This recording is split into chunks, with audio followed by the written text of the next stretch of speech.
नमस्कार, मी तुळशीदास भोईटे. मी मराठी न्यूज मध्ये आपलं स्वागत. आज सरळ स्पष्ट वेध घ्यायचा आपल्याला किडनी रॅकेटचा. धक्कादायक, अवघ्या महाराष्ट्राला लाज वाटावी असं हे रॅकेट. एक मोठं रुग्णालय, नाव नेहमीप्रमाणे चॅरिटीचं. चॅरिटी म्हणजे काय? धर्मादाय. कसं आमचं चांगलं काम करायचं, आम्हाला काहीतरी समाजासाठी काहीतरी करायचं आहे. प्रत्यक्षात आता जे आरोप झालेले आहेत, केवळ आरोप असे आहेत, तेही इतके गंभीर आहेत की शर्मेनं त्या संपूर्ण संस्थेनंच मान खाली घातली पाहिजे. कारण एकाच वेळी 14 जण त्या संस्थेतील अटकेत गेलेले आहेत, गजाड गेलेले आहेत. त्या हॉस्पिटलचा सीईओ, हिरानंदानी हॉस्पिटल, मुंबईतील एक मोठं हॉस्पिटल, एका मोठ्या समूहाचं, उद्योग समूहाचं हॉस्पिटल चॅरिटीच्या नावानं उभारलेलं, तिथं किडनी रॅकेटचा पर्दाफाश झाला. एका स्वयंसेवी संस्थेमुळे एका आरटीआय कार्यकर्त्याने तो घडवून आणला आणि त्यानंतर एक एक जे पदर उलगडत गेले ते धक्कादायक म्हणावेच असे होते. आणि काल त्या हॉस्पिटलच्या मुख्य कार्यकारी अधिकाऱ्याला, चॅटर्जीला, पोलिसांनी जेरबंद केलं. त्याच्यावर आरोप आहेत की या किडनी रॅकेटची त्याला माहिती होती. कुठेतरी सूत्रसंचालन सुद्धा या सर्वांच्या माध्यमातूनच झाले असण्याचा आरोप आहे. नेमकं जे घडतंय ते धक्कादायक आहे, माणुसकीला काळीबा फासणारच असं आहे. हे जे संपूर्ण रॅकेट आहे हे नेमकं कसं आहे ते आपण पाहूया. या रॅकेटने एक प्रकारे माणुसकीलाच विकलंय असं म्हटलं तर वावगं ठरू नये. हे संपूर्ण रॅकेट धक्कादायक म्हणावं असंच आहे.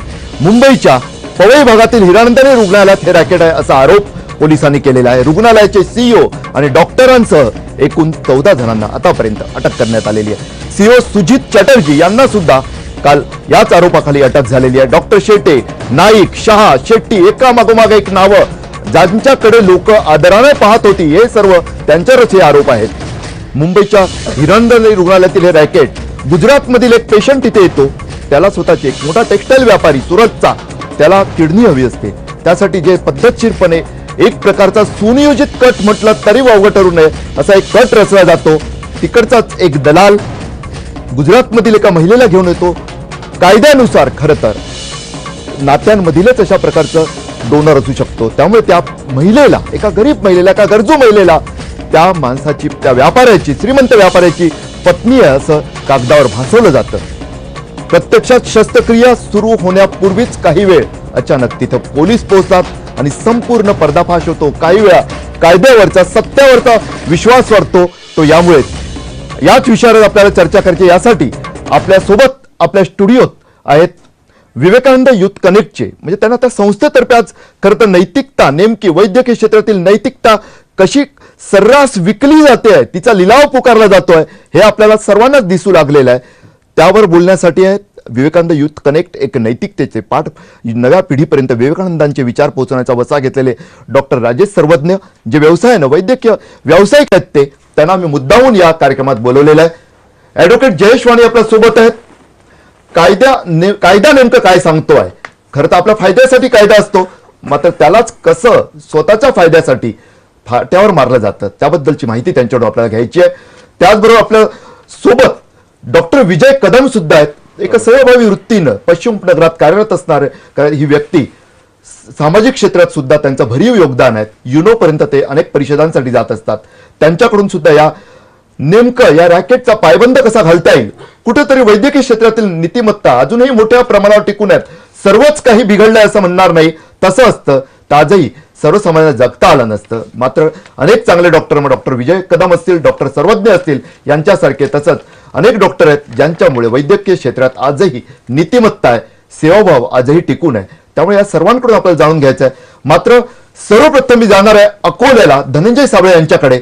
तर मुंबईत जे किडनी रॅकेट उघड झालेलं आहे, 14 जणांना अटक झालेली आहे. एका मोठ्या तथाकथित चॅरिटी रुग्णालयातील हे मोठं रॅकेट, माणुसकीलाच विकणारं रॅकेट. मात्र या रॅकेटचं कुठंतरी अकोला, तुम्हाला आठवत असेल काही महिन्यांपूर्वी मी मराठीनं तिकडच्या सुद्धा एका मोठ्या किडनी रॅकेटचा पर्दाफाश केला होता. धनंजय, तुम्हाला सुद्धा जेव्हा मुंबईतून या बातम्या येऊ लागल्यात तेव्हा आठवण झाली असेल की तुमच्याकडे सुद्धा असंच एक रॅकेट उघडकीस आणलेलं, त्यात तुम्ही खूप धडपड करून खूप महत्वाची माहिती उघड केली होती. धनंजय, नक्कीच भोईटे सर, डिसेंबर महिन्यामध्ये पोलिसांनी संपूर्ण या हरिहर पेठ भागातील जे मजूर वर्ग आहे त्या मजूर वर्गाला ज्यांनी व्याजाने पैसे घेतले होते ते परत करू न शकल्यामुळे त्यांना किडनी देण्याचं आमिष दाखवून संपूर्ण हा जो धक्कादायक प्रकार होता या ठिकाणी उघडीस आलेला होता. आणि महत्वाची ही गोष्ट आहे की डिसेंबर पासून तर आज ऑगस्ट महिना उजाडलेला आहे, तरीही या प्रकरणामध्ये किती प्रत्यारोपण झाल्याच्या कायद्यामध्ये ज्या प्रकारे यामध्ये गुन्हा दाखल व्हायला पाहिजे होते होता तो सुद्धा झालेला नाही.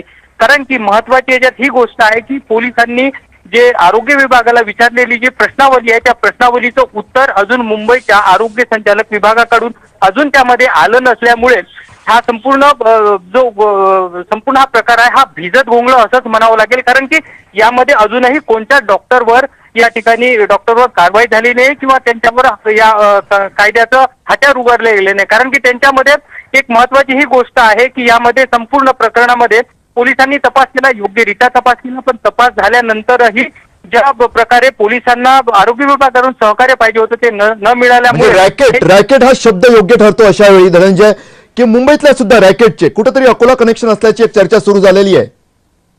नक्कीच, कारण की या संपूर्ण मुंबईच्या प्रकरणामध्ये आमच्यापर्यंत जी माहिती आहे त्या सूत्रांची जी माहिती आहे याच्यामधला जो मेन सरगना आहे तो उत्तर प्रदेशमध्ये काही वर्षापूर्वी पकडला गेलेला होता. त्याचं अमित कुमार म्हणून तिथे राहत होता, तो प्रॉपरली अकोला जिल्ह्यातील पातूर नंदापूर येथील असल्याची माहिती आमच्यापर्यंत आहे. त्याचं नाव संतोष जीवन राऊत अशा प्रकारे असल्याचं समोर येत आहे आणि तो अकोला जिल्ह्यातील आणि अकोला शहरातील तोष्णीवाल आयुर्वेदिक कॉलेजमध्ये त्यांनी संपूर्ण BMSc डिग्री करून या ठिकाणून तो गेलेला आहे आणि यानंतर संपूर्ण देश आणि विदेशात त्यांनी संपूर्ण या किडनी कांडामध्ये या संपूर्ण प्रकरणाची माहिती तुम्ही घेतच राहा. एक एक धागेदोरे आपल्याला उघड करावेच लागतील. एक धक्कादायक वाटते संपूर्णच.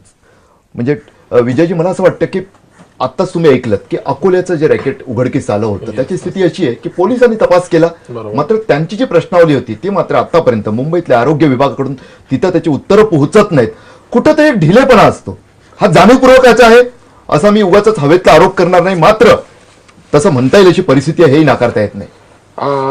खरं म्हणजे तुम्ही म्हणता ते खरं आहे, पण मुंबईच्या केसमध्ये मी याच्यासाठी आनंदी आहे की पोलिसांनी अतिशय योग्य वेळी तिथे गेले.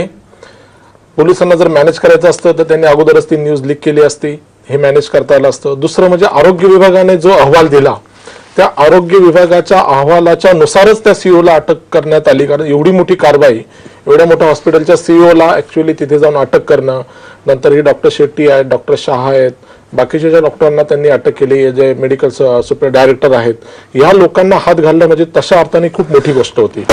बाकीच्या 14 लोकांना तर अटक केलीच, पण हे जे 5 डॉक्टर ज्यांना काल अटक केली आहे तर ही खरी म्हणजे ह्या याच्या रॅकेटच्या इतिहासातली क्रांतिकारक घटना मी म्हणेल. आणि याच्यामध्ये जर आपल्या आरोग्य विभागाने जर योग्य रिपोर्ट दिला नसता तर या लोकांना अटक करणं अशक्य होतं. आणि पोलिसांनी जर योग्य वेळी सगळी खबरदारी घेतली नसती तर ही मला वाटतं पहिल्यांदा इतिहासात अशी केस झाली असेल की ऑन टेबल पेशंट असताना त्या पेशंटला तिथे असताना पोलीस लोक तिथे पोहोचलेत आणि ह्या सगळा भांडाफोड त्यांनी केलेला आहे. इव्हन ते जे टाके त्यांनी घाईमध्ये जे घातले होते त्या महिलेला, ते टाकेही नंतर जेव्हा आरोग्य विभागाने पाहून तो अहवाल दिला आणि त्याच्या आधारे नंतर या प्रामाणिकपणाचं कौतुक वाटतं. या प्रकरणात आरोग्य विभागाच्या डॉक्टरांनी ज्या प्रामाणिकपणे अहवाल सादर केला, जर त्यांनी तो अहवाल तसा सादर केला नसता. ऍडव्होकेट जयेश वाणी आपल्यासोबत आहेत की जयेश, हा जर अहवाल तशा पद्धतीचा आला नसता तर पोलिसांना FIR मध्ये सीओपासून चॅटर्जींपासून इतर डॉक्टरांची नावं घेताच आली नसती. अगदी बरोबर आहे. कारण की कायदा अनेक बाबतीमध्ये ज्यावेळेस एखाद्या स्पेसिफिक टेक्निकलच्या बाबतीमध्ये जर जेव्हा गुन्हा घडलेला असतो त्यावेळेस सुप्रीम कोर्टाच्या अनेक ऑर्डर्स आहेत ज्याच्यामध्ये त्यांनी अगदी क्लिअर कट सांगितलेलं आहे की वैद्यकीय क्षेत्रामध्ये शेवटी ही गोष्ट चूक आहे की बरोबर आहे शेवटी ठरवणार कोण, तर त्या क्षेत्रातले जी अथॉरिटी ज्याला म्हटलं जातं त्या अथॉरिटीने ठरवायचं. त्यामुळे या मोठ्या एका भांडाफोडसाठी ज्यावेळेस आरोग्य विभागाचा अहवाल आला तो अथॉरिटी म्हणून अहवाल जो आला तो अहवाल सगळ्यात महत्वाचा ठरला. अल्टिमेटली एक गोष्ट आपण बघितली पाहिजे भोटे सर की या सगळ्या गुन्ह्याला आपण इतर कुठल्या तरी गुन्ह्यासारखं बघता कामा नये. This act is against the society. हा समाजाच्या विरोधातला गुन्हा आहे. एखाद्या माणसाचं ऑर्गेन काढलं जातं, त्याची किडनी असेल, शरीराचा कुठला तरी भाग काढला जातो आणि तो कशासाठी काढला जातो तर तो फायद्यासाठी. जी माझी माहिती आहे माझ्याकडे या केस संदर्भामधली, यामध्ये तर अजून भयंकर आणि धक्कादायक बाब अशी आहे की यातल्या काही लोकांनी ही जी महिला होती ही नातेवाईक नसताना तिला नातेवाईक दाखवलं गेलं. काही केसेस अशा त्याच हॉस्पिटलमधल्या असल्याचं मला माहिती अगदी जबाबदारीने बोलतोय की बाहेरच्या एका माणसाला त्याचा भाऊ आहे असं दाखवून मग तो जो त्यांच्या दोघांमधला कोऑर्डिनेटर असतो त्या कोऑर्डिनेटरने ते सगळं केलं. सगळ्यात पहिल्यांदा ह्या सगळ्या प्रकरणामध्ये कुणावरती अटक कुणाला झाली ती कोऑर्डिनेटरला झालेली आहे. ह्या सगळ्या गोष्टी त्या कोऑर्डिनेटरला माहिती असतात. या सगळ्या गोष्टींना अल्टिमेटली कोऑर्डिनेटर जबाबदार नसला, जबाबदार डॉक्टर असलेत तरी शेवटी ही प्रत्येकाची क्युम्युलेटिव्ह सगळ्यांची मिळून एक सामूहिक जबाबदारी आहे. आणि म्हणून मला असं वाटतं तसे होऊ शकत नाही. आणि आताच ऍडव्होकेट जयेश वाणी यांनी ज्याचा उल्लेख केला, कोऑर्डिनेटर, एक खूप चांगलं नाव, वैद्यकीय समाजसेवक, आरोग्य समाजसेवक. प्रश्न पडतो काही वेळा की समाजसेवक कोणाला म्हणायचं, की प्रत्यक्षात सूत्रधारच म्हणावे अशा प्रकारचे जे कारस्थानं रचतात. एक गरीब महिला हो, तिला काही वेळा माहितही नसतं, फक्त तिला सांगितलं गेलं असेल, कदाचित तिला भ्रमात नेलं असेल, तिची फसवणूक केली असेल, की फक्त एक छोटंसं काही टाके द्यायचे, एक छोटंसं ऑपरेशन आहे आणि त्या बदल्यात तुला 15 लाख मिळतील. अनेकदा अकोल्याच्या प्रकरणात अनुभव आला. त्यानंतर धनंजयशी आपण पुन्हा संवाद साधूच, की कशा प्रकारे प्रत्यक्षात 2-3 लाखावर बळवून केली जाते आणि कायमचं शरीरातला एक महत्वाचा किडनीसारखा अवयव गायब झालेला असतो. त्यामुळेच मी मराठी याला माणुसकीलाच विकणं म्हणते. थोडंसं एका ब्रेकसाठी थांबूया आणि या संपूर्ण प्रकरणाचा सरळ स्पष्ट वेध असाच घेत राहूया.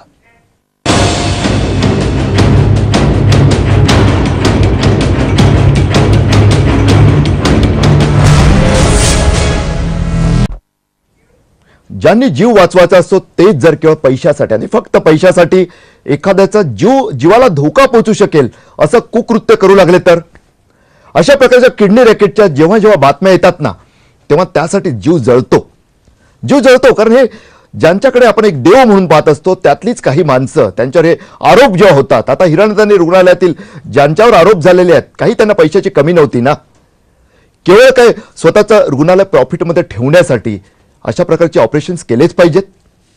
जे आरोप झाले आहेत ते हेच सुचवतात आहे की वाटेल ते घडत होतं. आता ॲडव्होकेट जयेश वाणींनी जी माहिती दिली ती धक्कादायक म्हणावी अशीच होती. डॉक्टर राजेश सर्वज्ञ आहेत.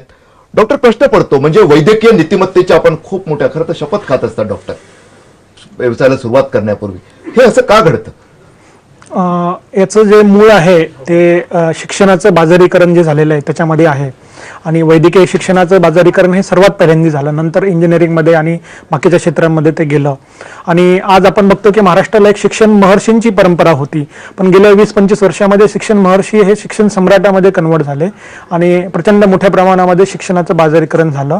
पैसा आणि पैशाच्या जोरावर शिक्षण मिळवणं हा एक शिक्षण महर्षी, शिक्षण सम्राटांचा आणि उच्चभ्रू वर्गातील पालकांचा आपल्या मुलाला डॉक्टर बनवण्यासाठी, इंजिनियर बनवण्यासाठी वाटेल तेवढा पैसा खर्च करणे, वाटेल त्या मार्गांचा अवलंब करणे आणि ते शिक्षण मिळवणे.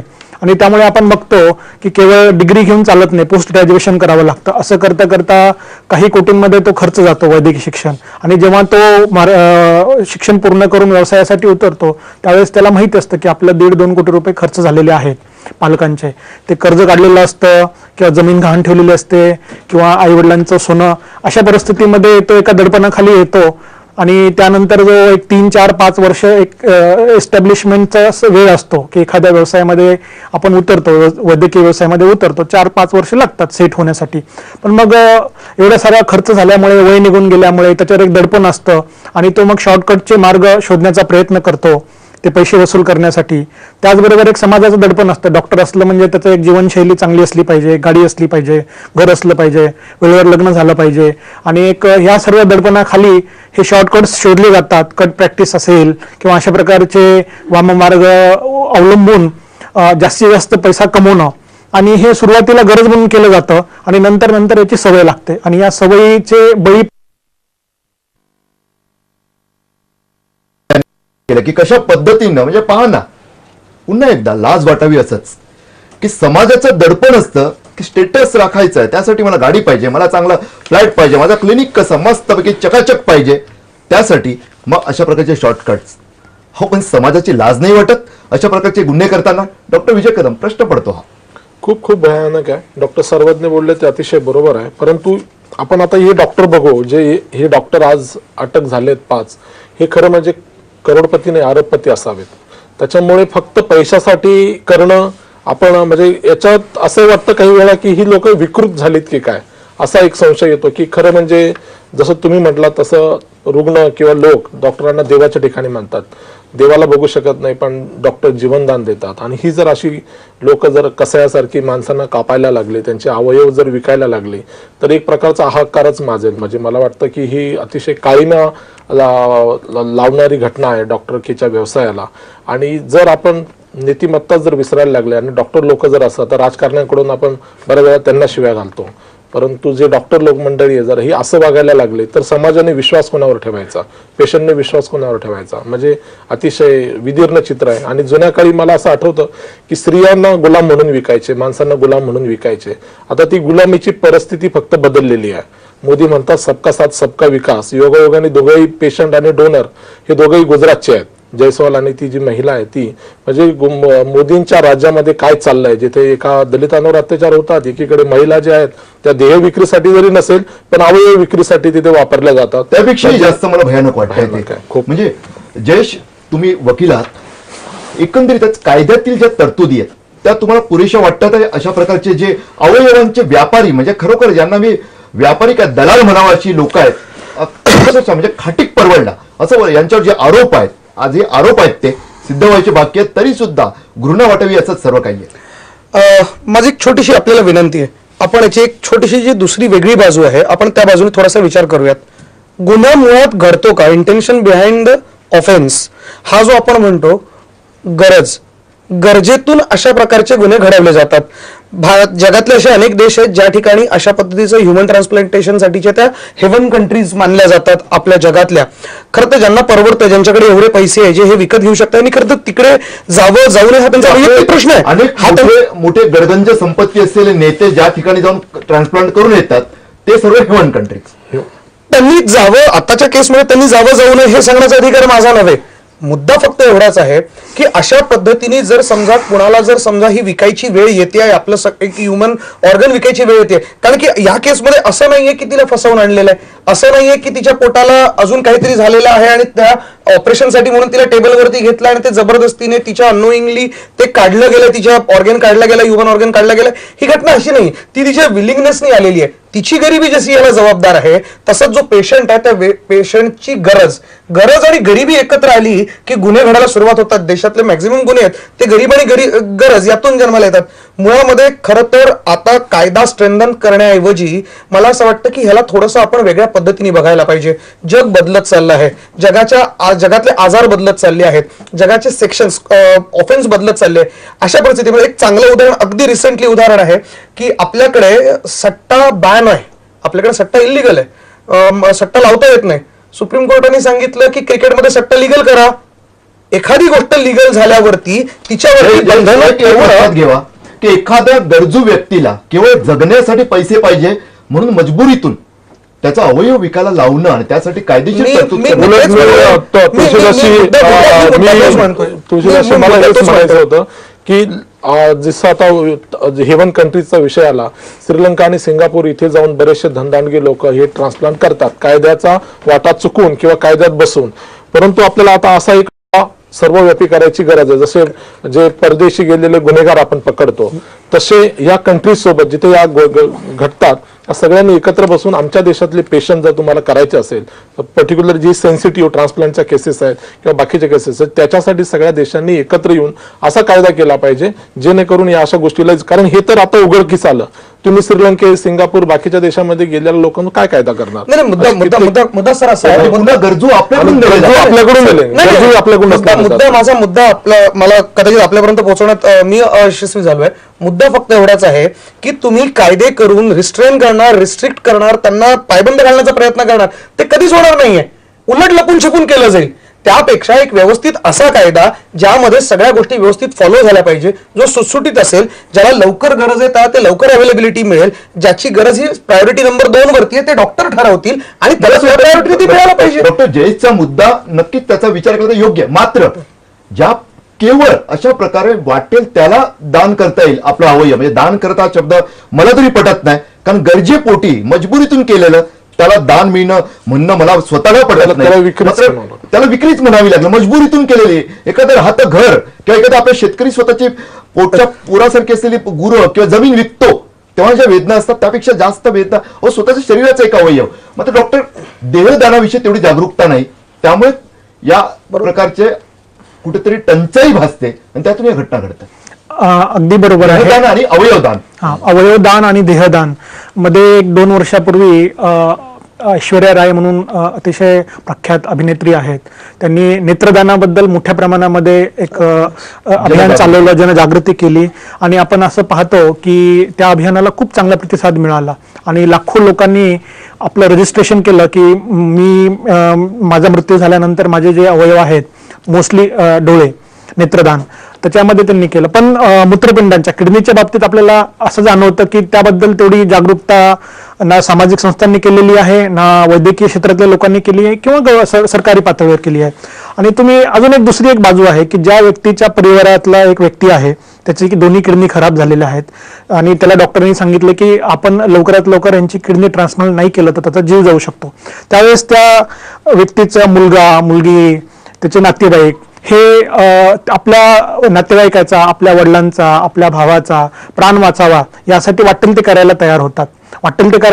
याच वाटेल ते करण्याच्या गोष्टींमध्ये पैसे देऊन किडनी मिळवणं, एक रुग्णांना आपले नातेवाईकांची किडनी जर मॅच झाली नाही घरातल्या ह्यांची, त्यावेळेस आपल्याला कोणाच तरी परकीय व्यक्तीचीच, ज्याचं आपलं नातं नाहीये अशा व्यक्तीचीच किडनी घ्यावी लागणार का तर आपली मॅच होत नाहीये आणि तुमची मॅच झाली नाही याचं सर्टिफिकेशन करावं लागतं.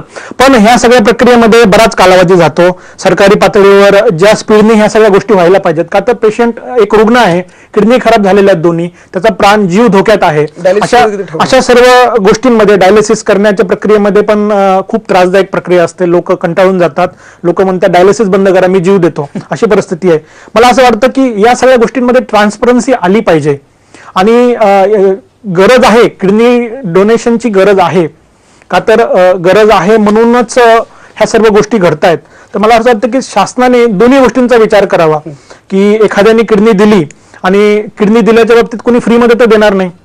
म्हणजे माझ्या दोन्ही किडनी फेल आहेत, मला किडनीची आवश्यकता आहे आणि माझ्या परिवारातल्या सदस्याची जर किडनी मला मॅचच होत नसेल तर मला परिवारात नसलेल्या व्यक्तीची किडनी लागेल आणि जर मी त्याला मागितली तो का म्हणून देईल मला किडनी, काय म्हणून देईल. मग अशा परिस्थितीमध्ये लोक घरचे नातेवाईक असतात, माझा प्राण वाचवण्यासाठी प्रयत्न करतात. हा एक दृष्टिकोन आहे. प्रत्येक वेळेस आपण या गोष्टीला रॅकेट म्हणणं कितपर्यंत योग्य आहे, या गोष्टीला एक दुसरी बाजू आहे, ती बाजू पण विचारात घेतली पाहिजे. आणि ह्या सर्व प्रक्रियेमध्ये मग जे नातेवाईक असतात ते वाटेल ते करायला तयार होतात, मग पैसे खर्च करायला तयार होतात, आपले राजकीय सामाजिक स्टेटस कनेक्शन्स वापरतात आणि लवकरात लवकर आपल्या नातेवाईकाचा जीव कसा वाचेल, त्याची किडनी कशी. प्रत्येकालाच आपला शेवटी आपला स्वतःचा कोणीतरी असतो, तेव्हा त्यावर एक मार्ग सुद्धा आहे. मात्र त्या मार्गावर सुद्धा आपण चर्चा करू की आता अनेक तशा बातम्या तुम्ही वाचल्या असतील की ज्यात किडनी जेव्हा मॅच होत नाही काही कारणामुळे, तेव्हा दुसरा जो गरजू असतो त्याच्यासाठी त्याच्या घरातली जर किडनी मॅच होऊ नसेल अशा जोडी शोधून त्यासाठी स्वतःची किडनी त्या गरजूला आणि त्या गरजूच्या नातेवाईकाची किडनी स्वतःच्या घरातील रुग्णाला देऊन तशा प्रकारची एक व्यवस्था करता येते. थोडंसं एका ब्रेकसाठी थांबूया आणि आपल्याला या ब्रेक नंतर जायचा औरंगाबादला. तिकडच्या सुद्धा मोठ्या रुग्णालयांवर असाच आरोप झाला होता. नेमकी तिकडची स्थिती काय आहे, कारण शेवटी अनेक वेळा असं घडतं, मीडियावर आरोप होतो की फॉलोअप घेतला जात नाही. मी मराठी मात्र तसं करत नसते. अनेकदा आम्ही मागोवा घेत असतो आणि दाखवून देत असतो की नेमकी तब्येत बिघडते कुठे. थोडंसं एका ब्रेकसाठी थांबूया.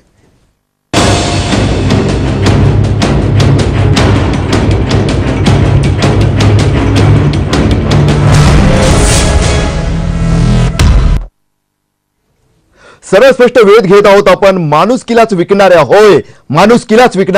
किडनी रॅकेटचा. यापेक्षा जास्त काही बोललंच जाऊ शकत नाही याबद्दल की डॉक्टर ज्यांच्याकडे आपण खूप देव म्हणून पाहत असतो त्यांच्यापैकी काही त्यांच्यावर आरोप झालेले आहेत की त्यांनीच हे किडनी रॅकेट चालवलं.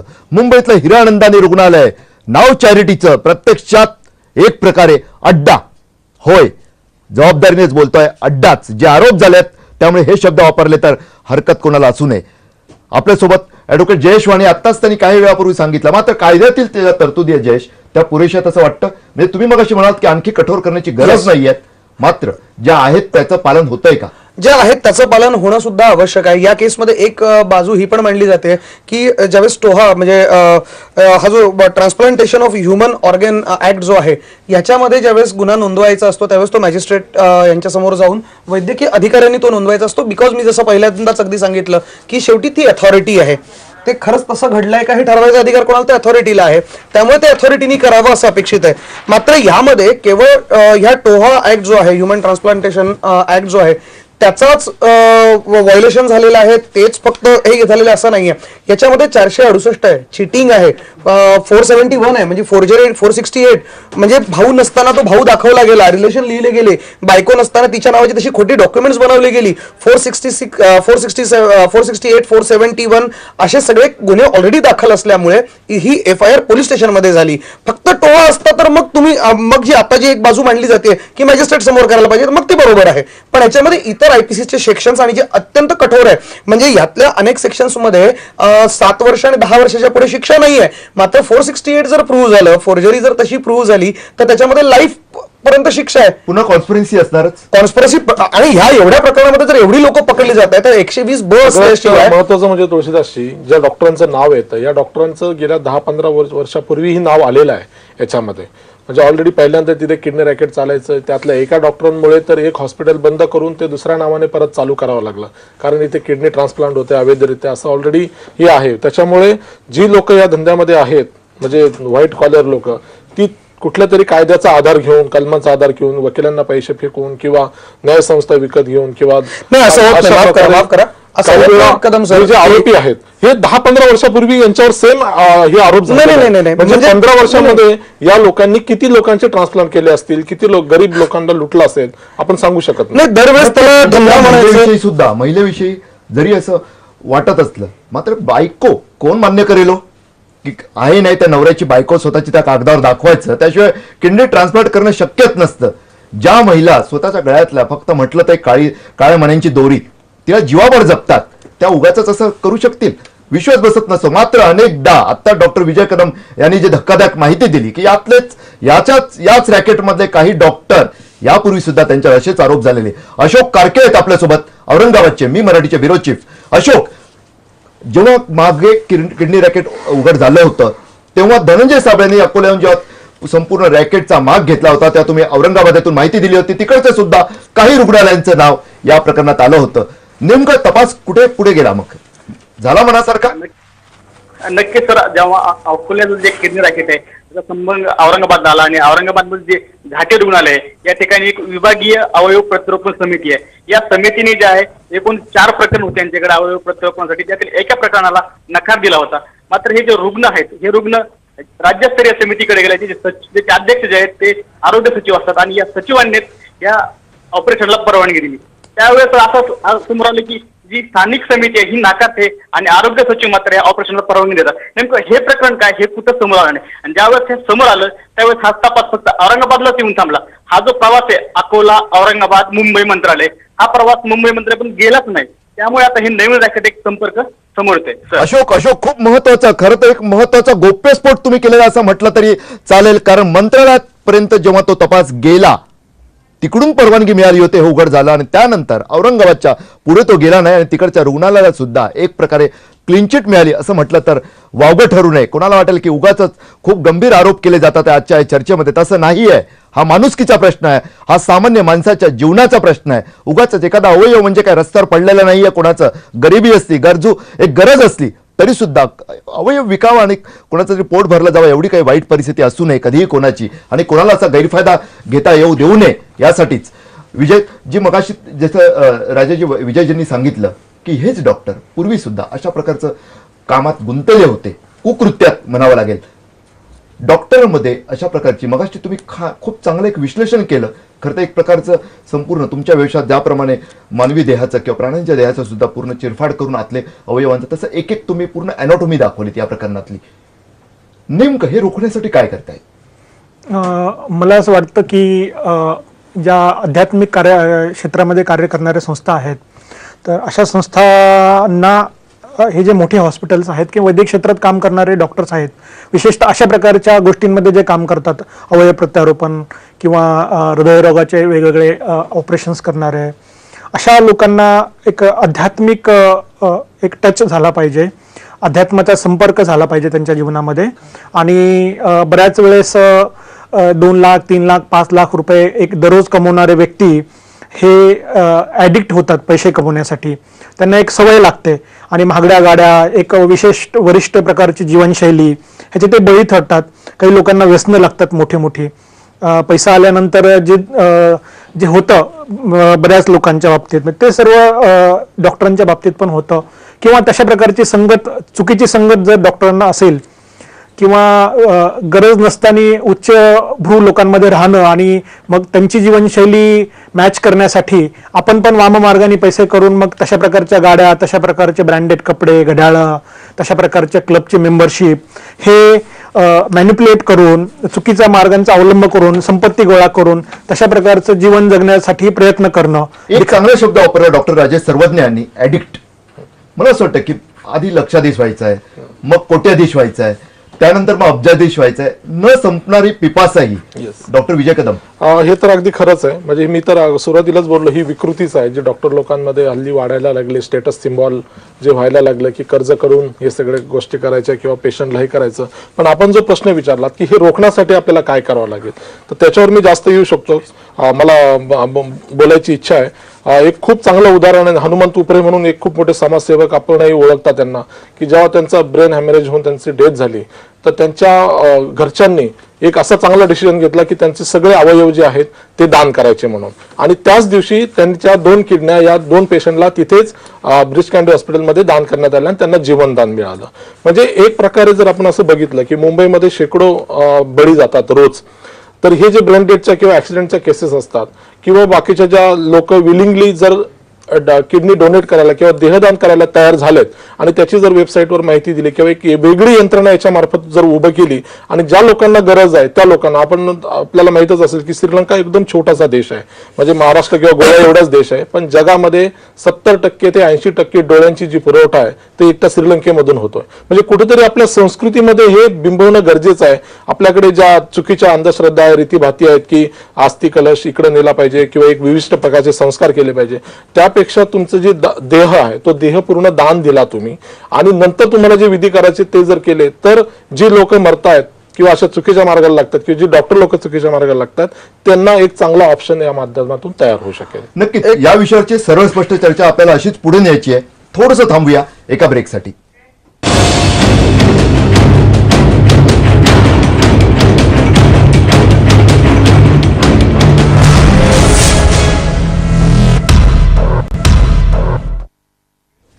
सर्व स्पष्ट वेध घेत आहोत आपण किडनी रॅकेटचा. खरं सांगू, अगदी मुन्नाभाई सारखं झालंय. केमिकल लोचा होतो डोक्यात. हे सर्व ऐकलं की कळत नाही की संतापावं की काय करावं, की माणुसकीवर दरोडा घातला जातो. दरोडाच की ज्यांच्यावर विश्वास असतो ते जेव्हा अशा प्रकारचं करताना दिसतात. आज आरोप झालेले आहेत, त्याआधी सुद्धा आरोप झाले. प्रत्यक्षात जोपर्यंत शिक्षा होताना दिसणार नाही तोपर्यंत अशा प्रकारच्या रॅकेटमध्ये जाण्याची किती काही इन्व्हेस्टमेंट केली असेल शिकताना. इन्व्हेस्टमेंट हाच शब्द वापरतोय कारण अनेक लोक रिटर्नचा विचार करूनच. मगाशी खूप चांगलं डॉक्टर राजेश सर्वज्ञ यांनी, त्याचं डॉक्टर विजय कदम यांनी खूप चांगलं विश्लेषण केलं होतं कशा पद्धतीनं वैद्यकीय पूर्ण पेशाला, एका सेवाभावी पेशाला, मान्य आहे मला की व्यावसायिकता असलीच पाहिजे, पैसा मिळवण्याची इच्छा असलीच पाहिजे, मात्र कुठंतरी अशा प्रकारे माणुसकीवर दरोडे मात्र घालता कामा नयेत. मानवाधिकार कार्यकर्ते जयेश मिराणी आपल्या सोबत आहेत. जयेशजी, हे संपूर्ण जे प्रकरण आहे त्याआधी सुद्धा अकोल्याच्या प्रकरणात सुद्धा हेच दिसलं होतं की कुठंतरी माणुसकीलाच विकलं जातं. साहेब कसं आहे, ह्याच्यात माणुसकीचे जे ऑर्गन विकले आहेत ते लोकने पैसे लावून, चुकीचे नावं लावून, संबंध चुकीचे दाखवले आणि ते अंग जे विकले आहे त्याचे व्हायलन्स ऑफ ह्युमन राईट आपण प्रकारांनी म्हटलं तर हे अत्याचार आहे, हत्या आहे. हत्या मानायला हरकत नाही, कारण कधी कुठलाही पेशंट त्या परिस्थितीत वारून शकतो किंवा एक्सपायर होऊ शकतो, काही त्याला डिझीज होऊ शकतात. म्हणजे तुम्ही एक माणसाचा जीव वाचायला 2 माणसाचा जीव तुम्ही जाळ्यावर लावता, असा माझा मत आहे. हे ह्याच्यासाठी सरकारने याची नोंद घेतली पाहिजे, कुठेतरी याला बॅलन्स केला पाहिजे. बघा सर, ते एक बाळचा आपण टेस्ट ट्यूब बेबी असते ना, आपल्याकडे टेस्ट ट्यूब बेबीची परमिशन आहे, तशी काहीतरी तरतूद काढून त्याच्यात मार्ग काढून सेंट्रल गव्हर्नमेंटने किंवा असे काहीतरी सरकारने मिळून नॉर्म्स बनवले पाहिजे ज्याच्यानं पेशंटचे आपण जीव वाचवू शकतो. म्हणजे तुम्ही जो कॉन्सेप्ट सांगतात की प्रयोगशाळेत लॅबमध्ये ऑर्गन विकसित करण्यासंदर्भातला, नक्की त्या संशोधन सुरू आहे. भविष्यात जेव्हा ते प्रत्यक्षात येईल आणि आवाक्यात येईल तर नक्कीच त्याचा फायदा मिळू शकेल. मात्र प्रत्यक्षात तुम्ही जेव्हा मानवाधिकार कार्यकर्ते म्हणून वावरत असता समाजात, अनेक गरीब व्यक्ती न्यायासाठी तुमच्याकडे येतात. काही उदाहरणं अशी सुद्धा असतात की स्वतःचं जीवन अनेकदा म्हणजे लोकांना वाटतं चेष्टा करतो, मीडिया फक्त बातम्या रंगवण्यासाठी बातम्या घडवतात की काय, प्रत्यक्षात जीवन कसं बिघडलेलं असतं बाहेरचं ते लोकांना माहीत नसतं. अशा प्रकारे ही जी एक अशी टोकाची म्हणजे गरजही म्हणावं का प्रश्न पडतो, अशी आवश्यकता निर्माण होते त्यांना की स्वतःच एखादा अवयव विकावा. अशी जी उदाहरणं येतात, नेमकं काय त्यांचं म्हणणं असतं? साहेब, माझं म्हणणं असं आहे की माझ्याकडे 2300 पेशंट आहेत डायलिसिसचे. किडनीच्या बिमाऱ्यांमुळे डायलिसिस करावं लागतात. मी रेग्युलर 2300 पेशंट लोकांचा डायलिसिस करतो माझ्या हॉस्पिटलमध्ये. माझी हॉस्पिटल आहे स्वतःची, तिथे डायलिसिस होतात. आता आम्ही अशी रिफर करतो की आम्ही त्यांना जे जे हॉस्पिटलला रिफर करतो. J J hospital is an authority to replace the kidney, पण त्याची जी प्रक्रिया आहे त्याला कुठेतरी शॉर्ट केली पाहिजे. कुठेतरी त्याला कंट्रोलमध्ये आणून, किंवा आता बघा साहेब, तिथे बॉडी पार्ट जेव्हा इच्छा मृत्यू माणसं मरून जातात, नंतर त्यांची इच्छा असते की माझी बॉडी डोनेट करावी. ती बॉड्या सगळी जे जे हॉस्पिटलला जातात. ते जे जे हॉस्पिटल मधनं ऑर्गन बरोबर जे माणसाला रिक्वायरमेंट आहे त्या माणसाकडे पोचते नाही पोचते, ह्याला जरा इम्प्रोवाइज केला गव्हर्नमेंटनी तर माझ्या मत प्रमाणे हे जे 2 नंबरचे कार्यक्रम जे चालले आहेत ते कार्यक्रमावर कुठेतरी ब्रेक येणार. नक्कीच रॅकेटला जर पायबंद घालायचा असेल तर केवळ कायदा कडक करून चालणार नाही. मगाशी ॲडव्होकेट जयेश वाणी, डॉक्टर राजेश सर्वज्ञ यांनी म्हटलं त्याप्रमाणे सुद्धा की कुठेतरी एक ट्रान्सपरन्सी आणावी लागेल वेगळ्या पद्धतीनं. डॉक्टर विजय कदम यांनी एक मुद्दा सुचवला होता की ऑनलाईन प्रक्रिया करण्याचा. ऑनलाईन केलं की अनेकदा मग याची बायको त्याची दाखवून, त्याचा नवरा त्याचा दाखवून, किंवा कोणाचं काय मूल दाखवून तसं होऊ शकणार नाही.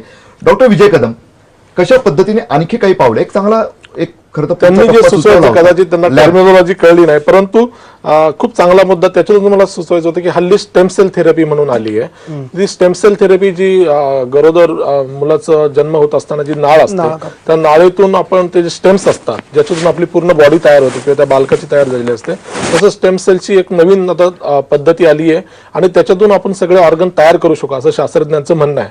आणि ऑलरेडी आपण डॉली सारखी एक जी मेंढी आपण तयार केली होती त्याच्यातूनही आपण एक पूर्ण प्रतिकृती तयारच करू शकतो. परंतु फक्त ऑर्गन आपल्याला तयार करायचे असतील तर त्याच्यासाठी अजून खूप मला वाटतं 4-5 वर्षाचा काळ लागेल ते पूर्ण याच्या प्रत्यक्षात येण्यासाठी. परंतु आपण आपल्याकडचं जे रिसर्च परत आपण निराशावादीच होतो, परंतु त्या पद्धतीने आपलं काहीच प्रयत्न नाही. परदेशात ते झालं, मग ते आयात केलं जातं आणि मग केलं जातं. सध्या मला वाटतं आपल्याकडे आपली स्ट्रेंथ काय आहे, आपली स्ट्रेंथ आहे आपली लोकसंख्या.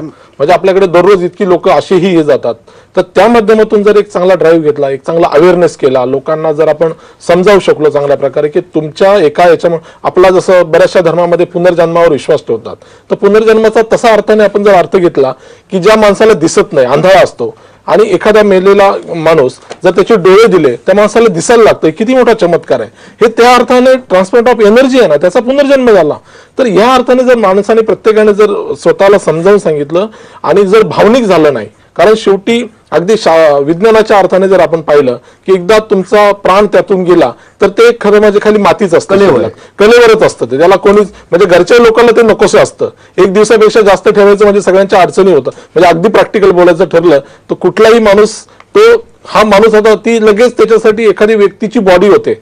म्हणजे त्या माणसाचा प्राण गेल्यानंतर घरातली लोक बोलतात अरे ती बॉडी इकडे ठेव तिकडे ठेव, नावाने कुणीच हाक मारत नाही. त्याच्यामुळे आपण थोडंसं काही जर प्रॅक्टिकल झालो आणि जर विचार केला की आपल्या घरात ज्या क्षणी डेथ होईल त्या क्षणी एखाद्या चांगल्या अथॉरिटीला कळवून जेवढे ऑर्गन आपल्याला डोनेट करता येईल तेवढे जर आपण केले तर आपल्याकडे खूप चांगलं पहा. म्हणजे मरणानंतरचे जीवन अनेकदा उगाच अगदी आधुनिक काळात सुद्धा की मरणानंतरच्या जीवनावर खूप काही बोललं जातं, त्यात तथाकथित रिसर्चसाठी खूप काही खर्चही केला जातो.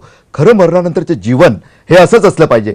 मला असं वाटतं की खरं तर शो सुरू करताना खूप संताप डोक्यात दाटला होता. प्रत्येक टप्प्यावर तो वाढत होता. अकोल्यात गेलो धनंजय साबळेकडे, औरंगाबादात गेलो अशोक कारकेकडे. एक धक्कादायक माहिती जेव्हा तिन्ही या चर्चेत सहभागी झालेले आपले महत्वाच्या व्यक्ती त्यांनी सांगत होत्या, उघड करत होत्या, तेव्हा तो संताप अधिकच वाढत होता. मात्र शेवटच्या टप्प्यात आल्यानंतर जेव्हा काही उपाय समोर आलेले आहेत, जयेश मीराणींनी सुचवलेला उपाय असो, विजय कदम यांनी सुचवलेला असेल, जयेश वाणी यांनी सुचवलेला असेल, त्याचप्रमाणे डॉक्टर सर्वज्ञ यांनी सुचवलेला असेल, सर्व उपायांमुळे कुठेतरी एका वेगळ्या वाटेकडे जाताना दिसतोय. एका तिमिरातून तेजाकडे आपल्या या कार्यक्रमाचा चर्चेचा प्रवास होताना दिसतोय. आणि त्यातूनच असं वाटतंय की सर्वात महत्वाचं म्हणजे तुम्ही आणि मी जर विनाकारण नश्वर झालेलं आपलं जे शरीर असेल, मृतदेह त्यावेळेचा खरं मृतदेहच तो जरी दान द्यायलाच ठरवलं, काय जाणार असतं आपलं? एकदा आपण प्राण त्यागल्यानंतर उरणारच काय आहे? मात्र मृत्यूनंतरचं जीवन जर आपण इतरांना दृष्टी किंवा इतरांना आपले जे जे अवयव कामी होऊ शकतील ते जर देऊ शकलो तर त्यापेक्षा मोठं पुण्याचं काम, जर तुम्ही धार्मिक असाल तर विचार करा, त्यापेक्षा पुण्याचं काम काय असणार आहे? आज मी स्वतः तुळशीदास भोईटे या शोमध्ये जाहीर करतो की मी देहदान करेन मरणोत्तर. तुम्ही इतर सुद्धा माझ्या सहकाऱ्यांकडून माझी तीच अपेक्षा आज या चर्चेत सहभागी झालेल्या आहेत. आम्ही ऑलरेडी तर मी तर केलेलंच आहे माझ्या पूर्ण शरीराचं, आणि मी माझ्या कुटुंबालाही कळवलेलं आहे, म्हणजे नंतर त्रास व्हायला नको.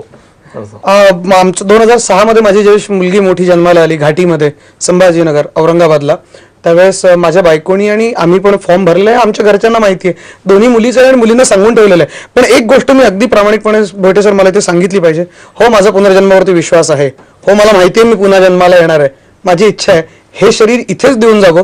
परमेश्वर नवीन शरीर देणारच आहे ना, नवीन अवयव देणारच आहे. सर्वज्ञ मला एक 2-3 गोष्टींवर प्रकाश टाकावा वाटतो. एक तर सर्वात पहिल्यांदा की किडनी का खराब होते, तर बऱ्याच वेळेस आपल्या इग्नोरन्समुळे होते, चुकीच्या पद्धतीने औषधं घेणं. बऱ्याच वेळेस पेन किलर आपण डॉक्टरांना न विचारता महिना 1.5 महिना घेतो आणि त्या पेन किलरचा साईड इफेक्ट म्हणून किडनी खराब होते. तर त्याबद्दल एक जनजागृती करणं की हे प्रिव्हेंट कसं करता येईल, ह्या गोष्टी होणार नाहीत आपल्याबरोबर.